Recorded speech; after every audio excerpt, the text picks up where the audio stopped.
Right, today, pommels. Tomorrow, the world. What is a pommel? Well, a pommel is the sticky out bit on the end of the hilt. Okay, now I was watching quite a highbrow quiz here in Britain called Mastermind. And on that, one of the questions in the general knowledge round was to name the functions of the pommel. I think they actually said name the 3 functions. And I have to say, I disagreed with the supposedly correct answer as given by the quizmaster.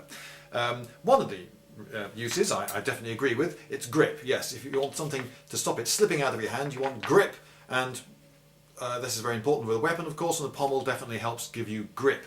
Another one he said was, I thought was just a stupid reason, was it's to hold the hilt on.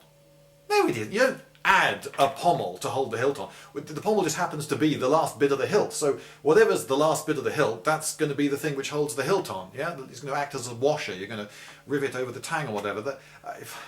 You don't add a pommel. That's a stupid reason. I'm sorry, but that was just silly. And the third one is the most important.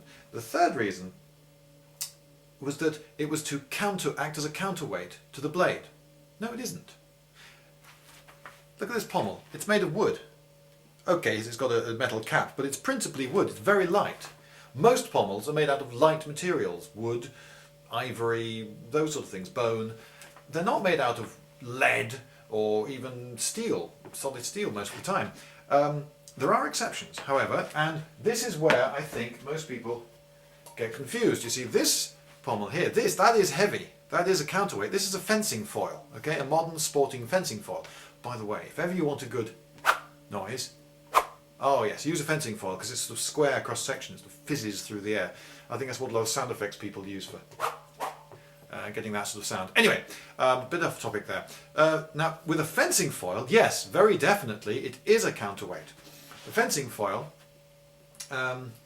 is used as a thrusting weapon. You parry with it, and then you're going to try to get your point back on target as quickly as you possibly can. So a counterweight back here makes it possible to make these movements very, very quick and easily.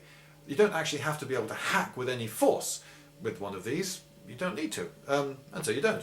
Now, there are very late swords, very late medieval swords, and of course when you get into rapiers, this is pretending to be a Renaissance period rapier, those pommels were counterweights to the blade, but most pommels, the very significant majority of pommels, were not counterweights to the blade. And now you don't want a counterweight to the blade. This is a one-handed sword, okay? I want to be able to chop you with this.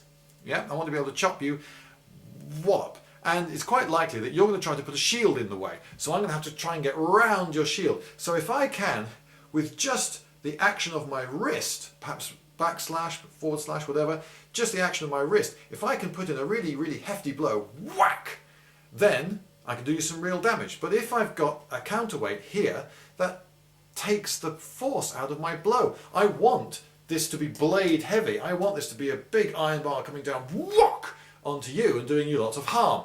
And a counterweighted blade will take the punch out of my blow. If you want to do a quick thought experiment, imagine a light stick with a heavy weight on the end, like a mace. You can reach round a shield and really whoosh, give someone quite a hit with that. Whereas if you imagine holding a hammer, only I'll get a hammer. Hang on, there's just one over here.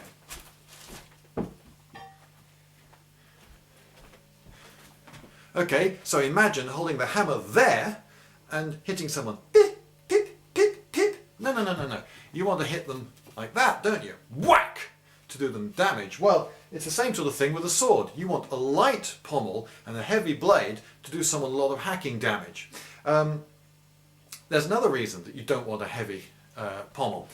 If this is a counterweight, then if I push here, it's very easy to push the blade out of the way because there's this counterweight helping me do this. So if you've got a sword like that and I want to knock your sword aside, if you've got a counterweighted pommel, thanks, bing, it's going to be really easy. Whereas if I don't have a counterweighted pommel and I've got this heavy blade and I put my blade like that and you come clacking against it, well, it's going to, your blade and mine are going to meet.